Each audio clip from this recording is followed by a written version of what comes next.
Tyson Fury is a cheat and a great deceiver. If care is not taken, we may witness another controversial win against Alexander Usyk in the upcoming boxing undisputed match. In this video, we're going to dive into Tyson's Fury controversial actions that makes governing bodies a suspect. Are they trying to project Fury as the best, or is it just favoritism? Tyson Fury is not as great as many of you think. He is a cheater who came with flimsy excuse to rematch Klitschko, and the referee against Wilder did not count for 8 seconds. It was actually 23 seconds. Yes, you heard it. Fury is a cheat, and here is why. Many boxing fan considers Tyson Fury the best of this generation.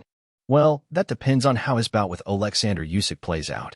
Regardless of the outcome of the undisputed fight in February 17, 2024, there is this feeling that Tyson Fury is treated specially by boxing promotion. Remember the Deontay Wilder knockout?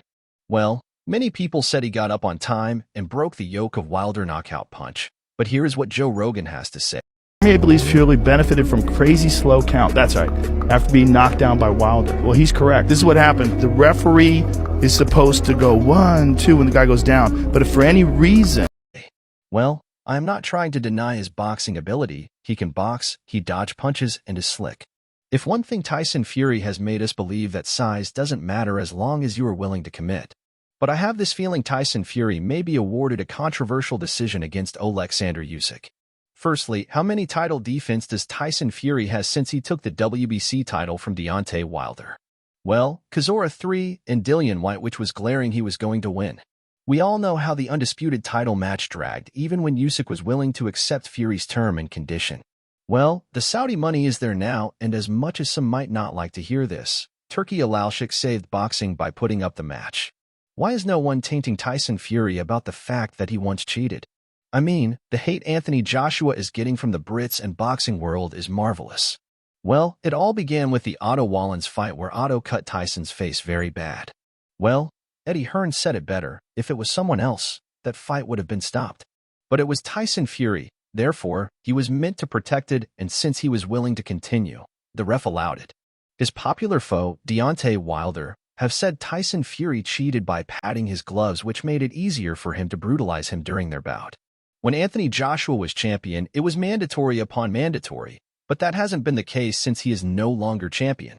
The heavyweight has been boring. But whose fault? Tyson Fury seems to have some control over the boxing body, especially the WBC, and aside from Daniel Dubois, Alexander Usyk hasn't done much. But let's talk about the Tyson Fury versus Francis Ngannou's match.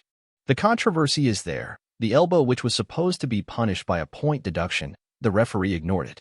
Francis and Tyson both traded punches. Francis scored a knockdown and even beat down Tyson in round 8.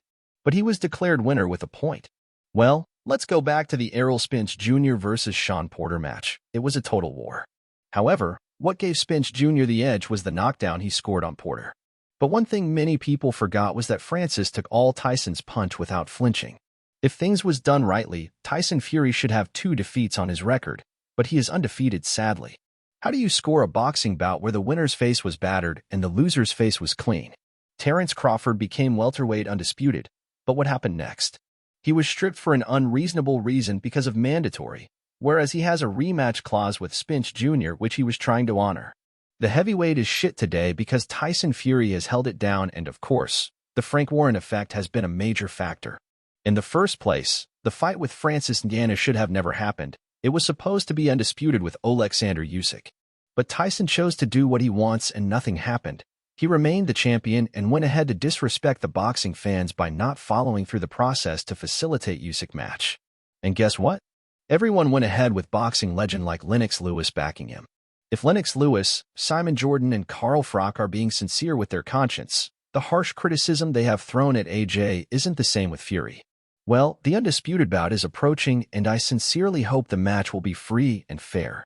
Everyone has forgotten Tyson's Fury past sin and is now glorified as the greatest of this generation. While I still give him an edge in Usyk fight, I still do not foresee a clean referee and boxing judge's decision. From his controversial statements to out-of-the-ring scandals, questions arise. Is boxing protecting Tyson Fury? I agree that boxing is a business, and Tyson Fury brings in big money. They don't want to create negative publicity that could jeopardize their investments. In a way, the sport is protecting him. allowing him to continue his career despite his controversial behavior. It's like they turn a blind eye to his actions just because he's a talented fighter. Some of his supporters have argued that boxing is simply focusing on Fury's boxing skills, separating the athlete from the controversies surrounding him. Some think Tyson Fury's talent inside the ring should be the only thing that matters. His personal life shouldn't affect his career. But amid the debate, one burning question remains. Is boxing truly protecting Tyson Fury from facing the consequences of his actions? Only time will tell. So as the boxing world watches with bated breath, we leave you with this thought-provoking question. Thanks for watching, and don't forget to subscribe to our channel for more intriguing discussions.